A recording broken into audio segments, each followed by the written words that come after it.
welcome to Catch Outdoors. I'm your host, Captain Rob Modies. This podcast is about living and playing in the Florida Keys. I cover my favorite sport, fishing, but also all the many things to see and do down here in the islands. Thank you so much for tuning in, and now it's time to kick back and relax with me in the Keys.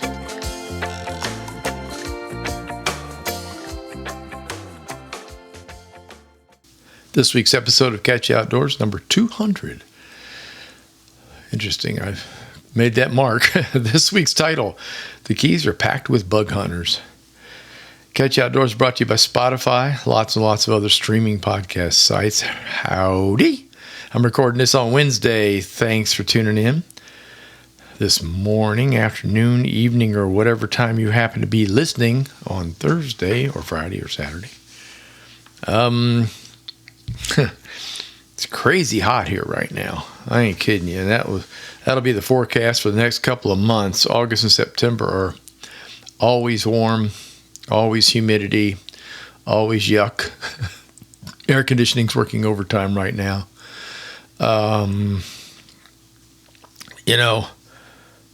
It's always warm here. I always like that word. Notice the word warm.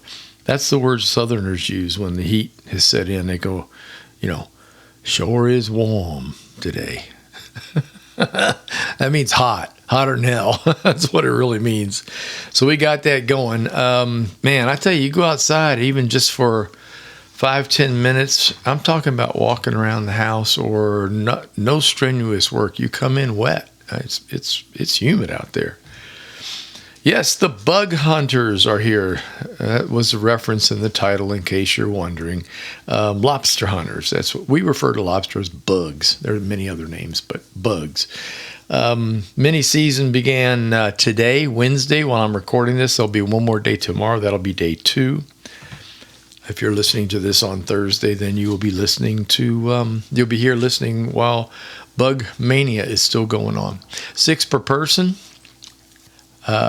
Per day. They're allowed to carry up to 12 per person out of here, if they get stopped. It's kind of an interesting thing. I mean, you got to have to do something because a lot of people come down through the bridges and the 18-mile stretch, and believe you me, they're going to be checking. So they already have, actually. I saw some stuff on TV today. And it's funny, the ones that they check that are legal, they all hold up their things and get a certificate basically for being legal. I love it. However, most of these people will still be saying it's Sunday. I realize that this happens, but it always surprises me every year for mini season that people make an entire week of this. So it was insane on Tuesday, yesterday, right, and even late Monday. I made the mistake of going to the grocery store on Tuesday after I'd done a bunch of early, much needed cleanup of the boat. I got there about 9:30 and it was packed, and the traffic going to and fro was unusually bad for a Tuesday morning. I've never seen so many boats on trailers headed south in my life. It was incredible, just a stream of them. It was all I could do to get across the road into Publix and then get back out of Publix and come out. The funny sight in the store was the bottled water aisle. Looked like a tropical storm or storm warning had been issued. And it was just people needing water for their boats. So you didn't die out there. I walked around and go, whoa. I was lucky to get a 12-pack, much less a 24. I was happy to get a 12-pack of water. And the Gatorade supply was exactly the same. I like to get little bottles of Gatorade to put in the cooler for my fishing days. And I went over and I had to pick a flavor that it's not my favorite. Let's just put it that way. I had to pick a flavor because everything else it was just devastating. I don't care for that Kool-Aid cherry kind of flavor stuff. Yeah, too sweet. Anyway, so it's been really, really, really nuts.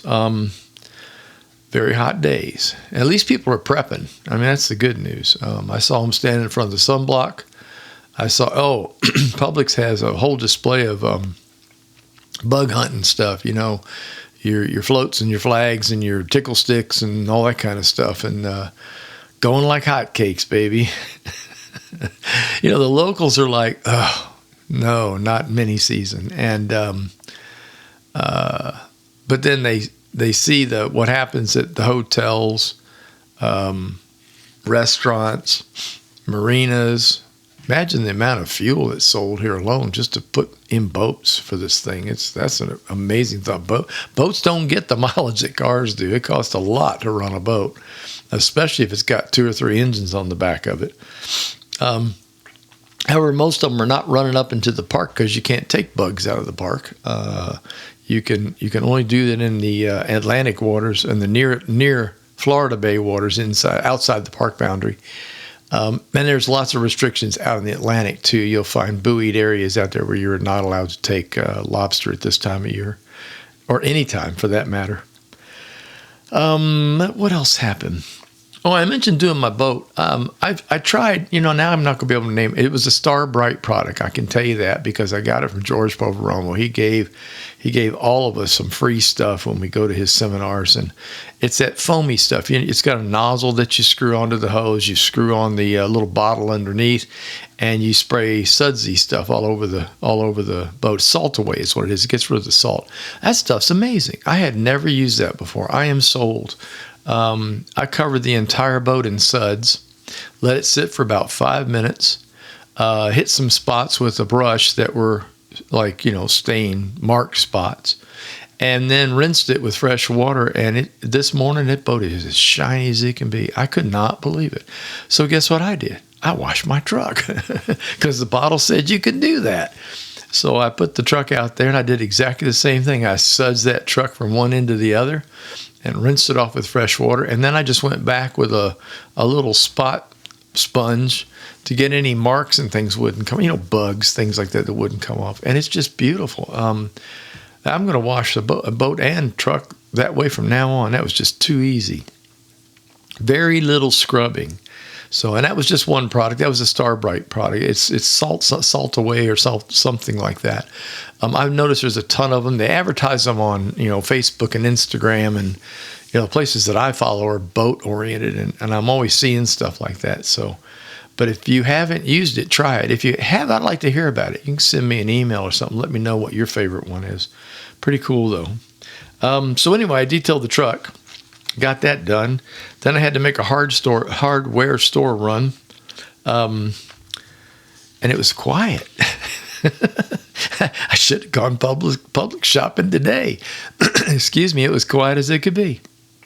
There was nobody on the road. They were all on boats. They were all out looking for lobster. So I bet it'll be fun at the restaurants and stuff this evening. You probably don't want to go anywhere near that. But anyway, so that was good. Let's see I'll be off the water, by the way, for a couple of weeks. I did go fishing, and I'll talk about that in a minute. But I decided to get a trip in real quick, and then the boat said it's 100 hour. It needs maintenance. It's got a bunch of little things I like to get fixed. Boat's 2 years old. You know how that is. I mean, most of the stuff I do myself, but the bigger stuff I don't want to fool with. And one day I had the power pole decided it wouldn't go down. And then the next day, it's fine. So, and of course, I'm leery at that point. If you ever had a power pole go down, that's the anchor for those that don't know what I'm talking about. It's the pole in the back of the boat that stabs into the mud or the sand to keep you in place. I hate it when it goes down and it's busted and it's already down. Then you got to tie a line around it and struggle to pull it back up. That's a pain in the butt. So the second trip I did, I didn't use it at all. And then when I got back home, I tested it. It was working fine. So, but little things like that. I mean, salt water is just a mess on stuff, especially on ground wires and things like that. So the 100 hours due, I'm going to go take it over and get it done. That'll probably take a couple of weeks because he warned me he doesn't want it now. He wants to wait till mini season's over. So I won't even be able to take it over to him until next week sometime. So I'll probably go fishing down at the beach. Trailer wheels, by the way, need to get done too. I was thinking of that. They haven't been touched. I had the boat in a neighborhood with a neighborhood ramp, and the ramp was real close by. So I didn't even worry about trailer wheels. Well, now I'm going a little further and towing the boat up and down the islands a bit. So I had better get that checked. There's nothing worse than having a wheel bearing go out on a trailer. Nothing. Absolutely nothing. In my opinion, nothing worse. So got to get it done. But speaking of fishing, I made it out Monday. I decided that my neighbor did the same thing. He did Tuesday as well. He's like, I'm getting this in before all hell breaks loose. And I'm like, yeah, I know what you mean.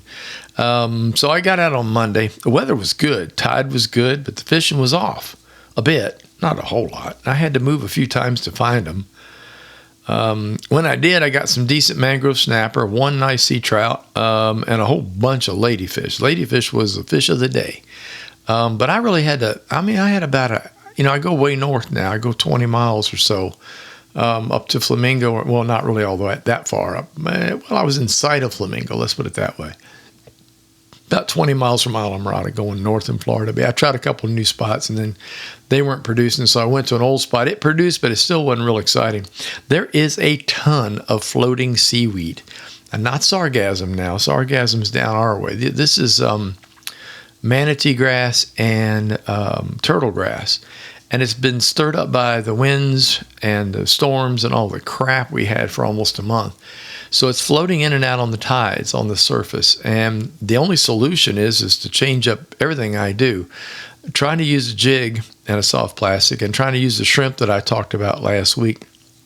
It was really hard because as soon as, even though it's the lure sinks, the line is still at the surface, of course, and as you reel in or jig or whatever, the line picks up the grass and brings it right down the line to the lure and then covers the lure up. Pain in the butt. So I had to find something that I could jig up and down gently.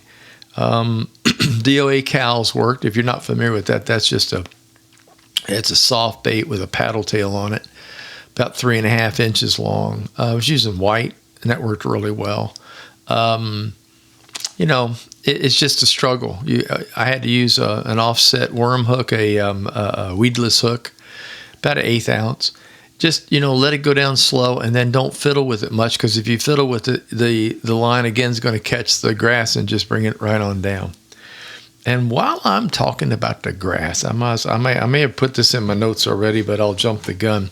Sargassum was broken up pretty good. It's still out there along the beaches, but we had 2 days of a north-northeast wind, and it was breezy even at night, and that helped break it up because we had a lot of east-southeast, which was blowing the sargassum up onto the shorelines of the Atlantic and along the resorts. So this wind helped to break it and push it, but it's always a but. The tide brought it in through the bridges, and so there are fairly large patches in the lower Florida Bay. Not really where I fish or where I choose to fish, but those of you that might be working flats close to Islamorada, in the poling, no motor zones, the pole and troll zones, I bet that's a pain. These patches are as big as a lot that a house sits on, great big patches.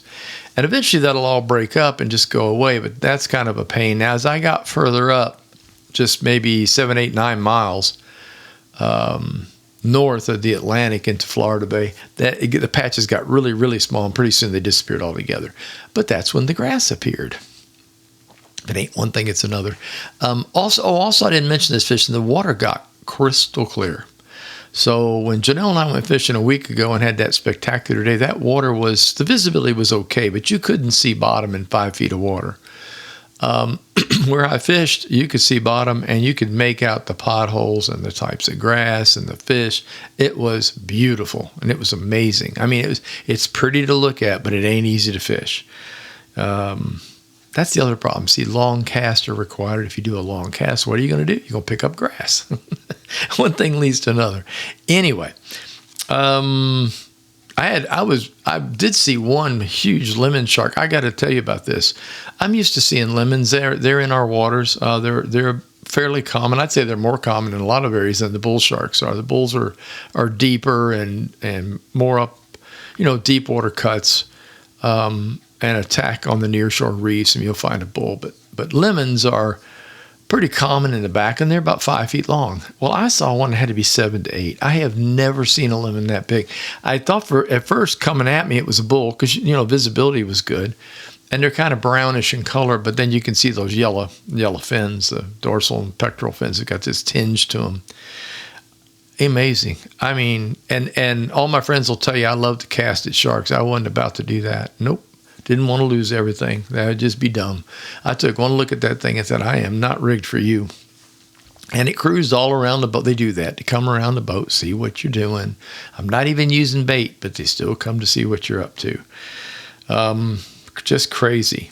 So things were going pretty good. And then the summer clouds started, and we started to get those banks over land up on the Flamingo side, as well as south over Alamorada. And then pretty soon, I noticed one huge one building up.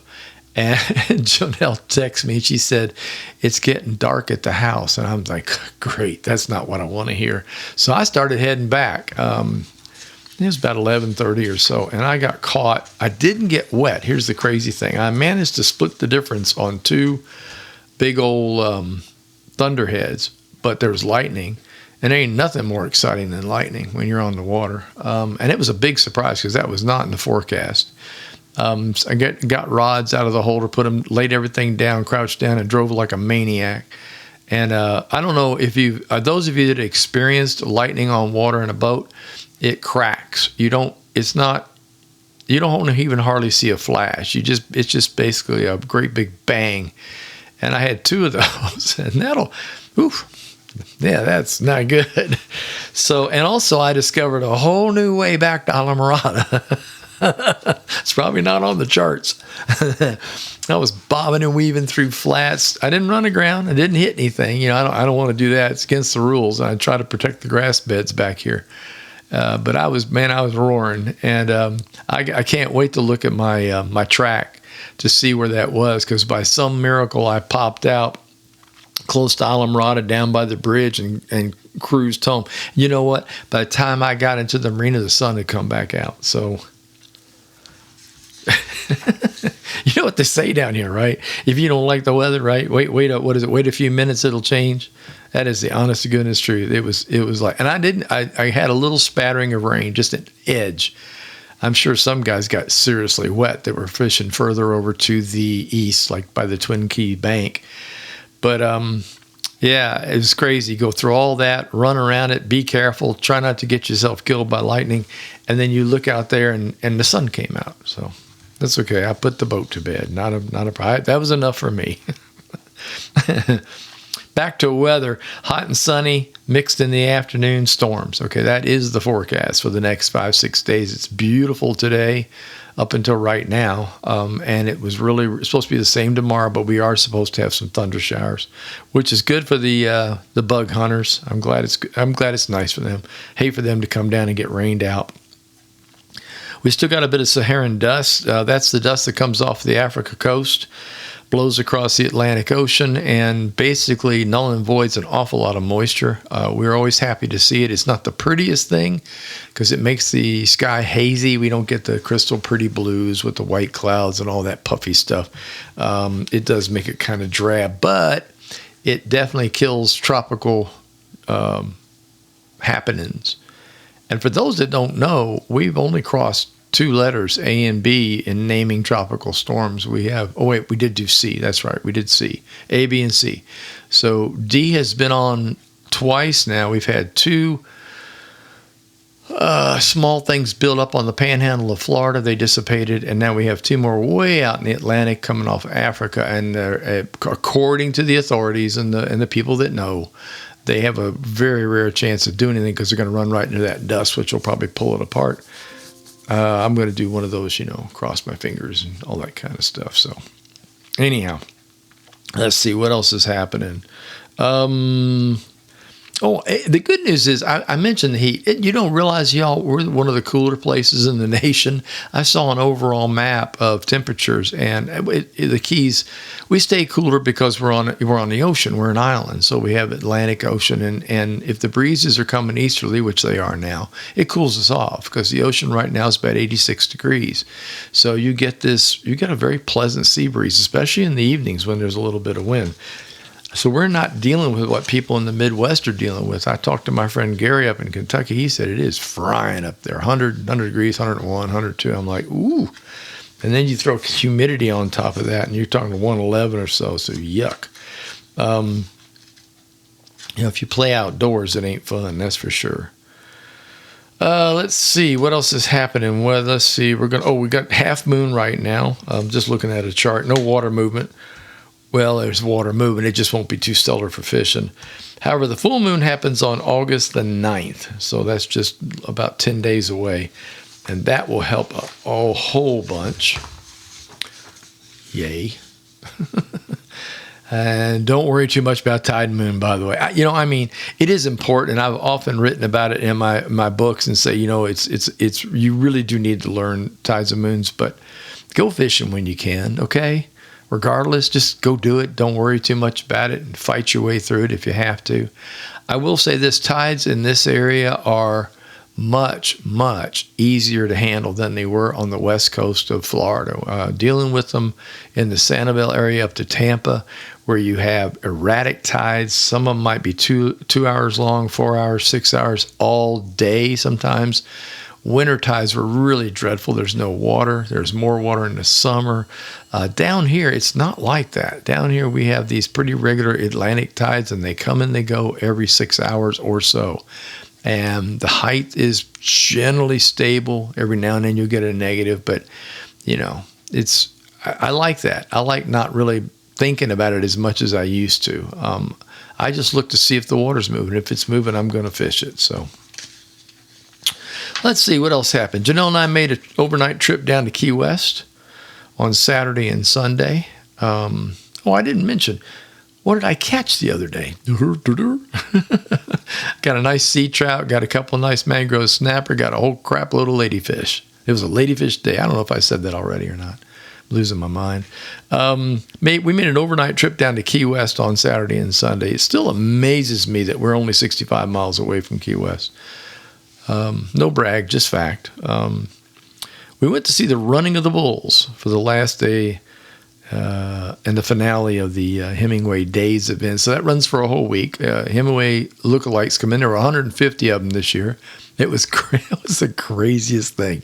They all dress alike during certain events, and especially for the running of the bulls, they had on the white overpants, beige pants, and the red sashes and the berets.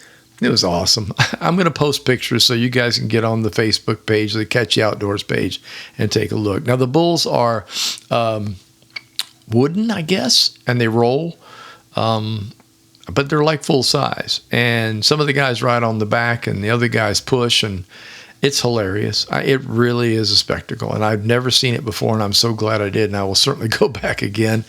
Because it's finale day, it's the last day. That evening is when they make the decision on who the person's going to be. And you know what? I didn't write it down, but I know it's a local. That guy from Key West won, which is pretty cool because that doesn't always. Everybody I met was from somewhere else. Every one of the Hemingway lookalike guys, they were from all over the place. As far west as California, Midwest. It was crazy, but a local one. So I thought that was pretty neat. Let's see. What else did we do? Had a lovely breakfast at Two Friends. We always do. Love going to Two Friends. Music there. Alphonse was playing, and if you haven't seen Alphonse play, check it out. He's really good. Fun to listen to. And he carries on a banner with the crowd, and I always like that. Omelets. I go there for the omelets. They make your own omelet. It's a 3-egg. Throw in there really whatever you want. And then there's hash browns with it, some toast, and of course a Bloody Mary. And again, they won. I think I mentioned that last week. Two Friends won Best Bloody Mary in Key West again. So good for them. And then we wandered around a lot.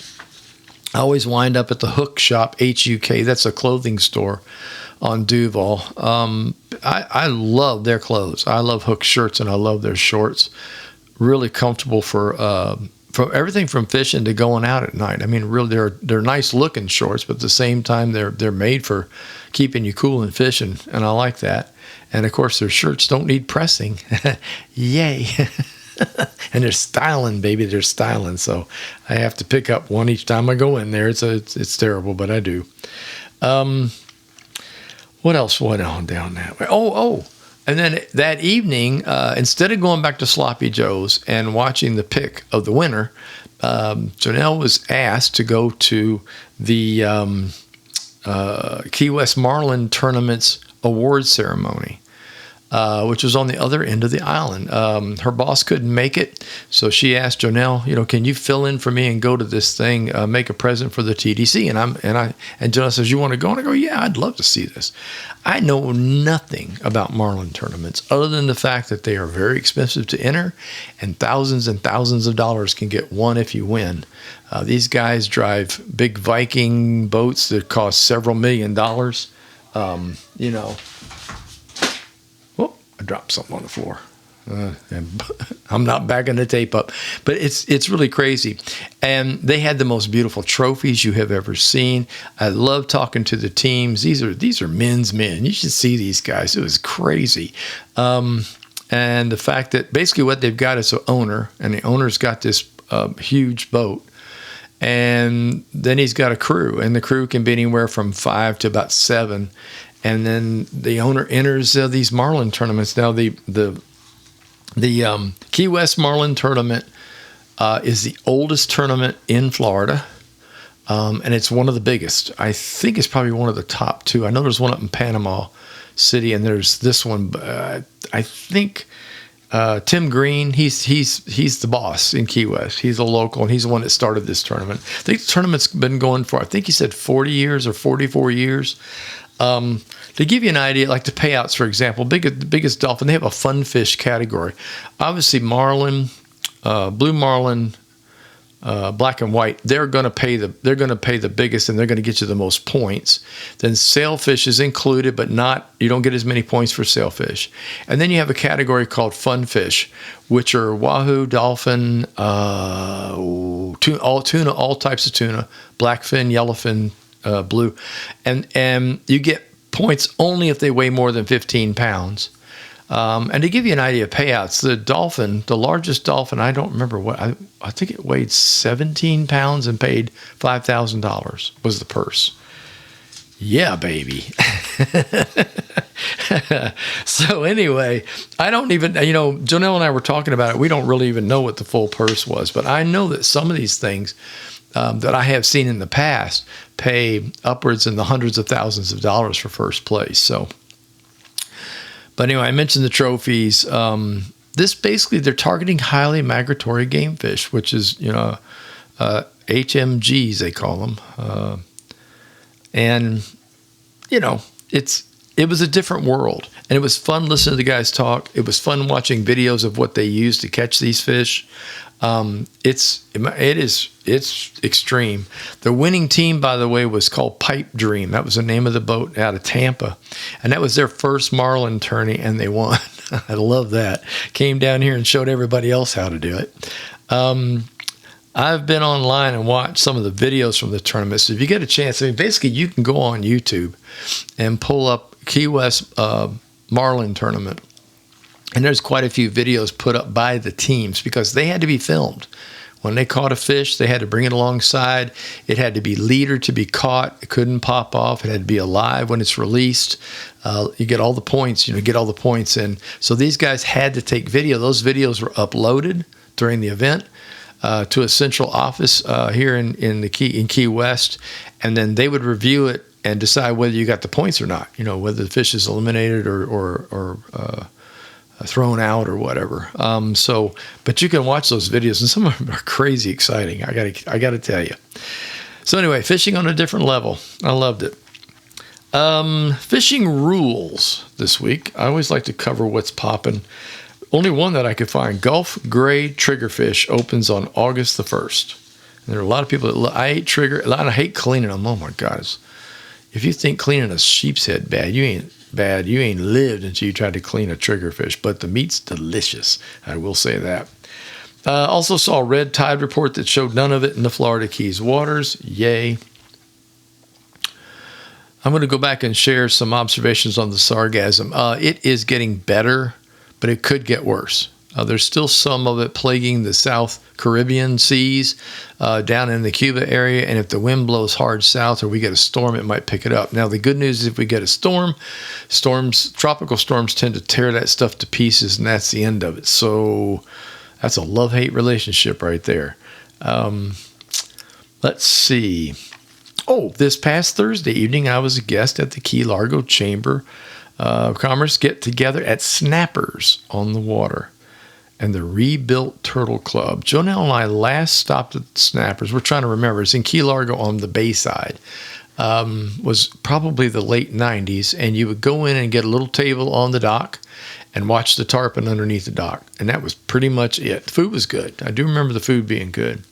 They got whacked by a couple of hurricanes, another storm or two, and eventually they decided they were going to rebuild the whole thing. I believe somebody bought it and completely remodeled. So it's got a beautiful dining room, inside and outside seating, air conditioned on the inside.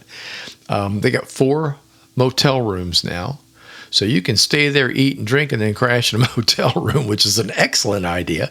Big docks for boats, so you can keep your boat there. It's really, really nice. And then they built this thing called the Turtle Club.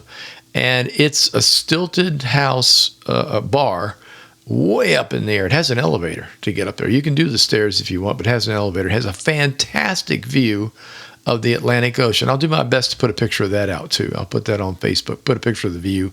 Really, really nice. And I had a lot of fun. The hors d'oeuvres that they serve, those handout plates of hors d'oeuvres were excellent. So Janelle and I wound up staying and eating at the restaurant. And we both had the blackened mahi-mahi, the blackened dolphin. Oh my goodness gracious, that was good. So there you go. Place right there in Key Largo that we never got to, and now we have. So if you get a chance, stop in. If you're traveling back and forth through the Florida Keys, you can't miss the billboard sign for Snappers. Look for it and go down I guess like a back road down to the bay. Good location to eat. What else is happening? This coming week, the Moose Club, we're happy members. On Saturday, the Lower Mat Cats are playing there. That's Pasta Pantaleo's band, and I'm very much looking forward to hearing that while we eat and drink and listen and all that kind of fun stuff.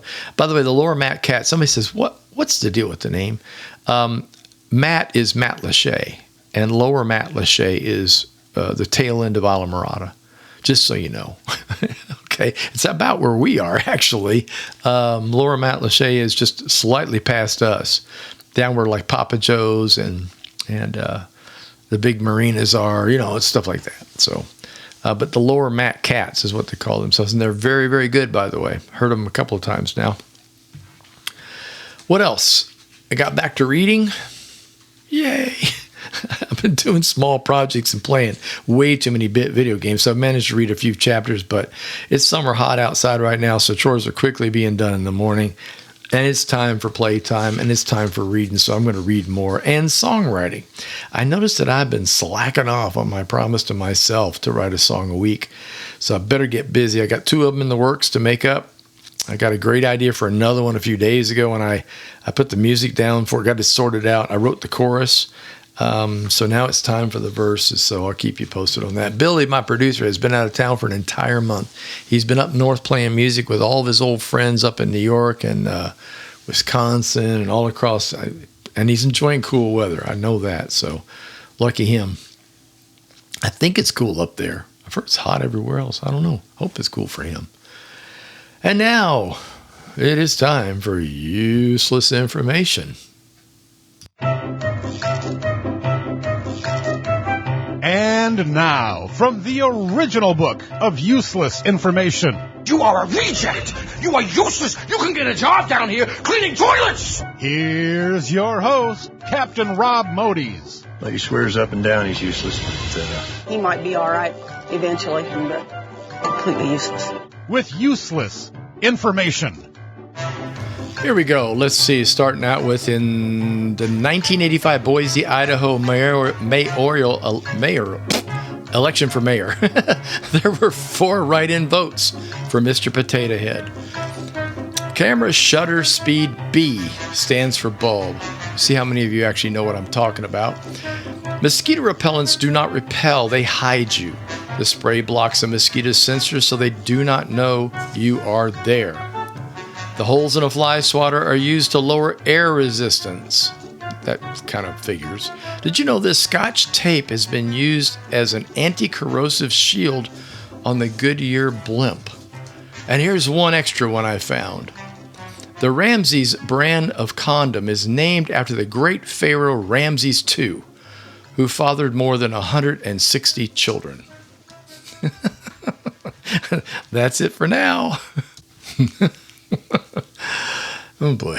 Anyway, let's see. Before I go, the final words. That's what I was looking for my notes. I set them aside. Sometimes what looks like the perfect day for heading out on the water is anything but. Nice and calm in the morning and then utter hell on water in the afternoon. I often tell folks that you have to keep your head on a swivel when you're out on a boat, watching for other boaters, obstacles in the water, and those inevitable shallow areas that are often found surrounding the Florida Keys. But you should also look skyward, watch the clouds, perhaps hit the NOAA Weather Channel on the radio every once in a while to get a read on what's going on, especially on what you can't see, especially if you're 20 or 30 miles away from your departure location. And there's this. If it's hot and you suddenly feel a cool gust of wind, or the feeling literally of electricity in the air, rods start humming or the fishing line begins to lift off the water, it's time to get the hell out of Dodge. Be safe out there. I'll talk to you later. Thank you for tuning in. If you enjoyed listening, please subscribe to the podcast channel. And don't forget to tell a friend. The Facebook page is Catchy Outdoors. Website's catchyoutdoors.com, where you can find all the previous podcasts, purchase my books, and find news about my music. Until next time, get outdoors and enjoy.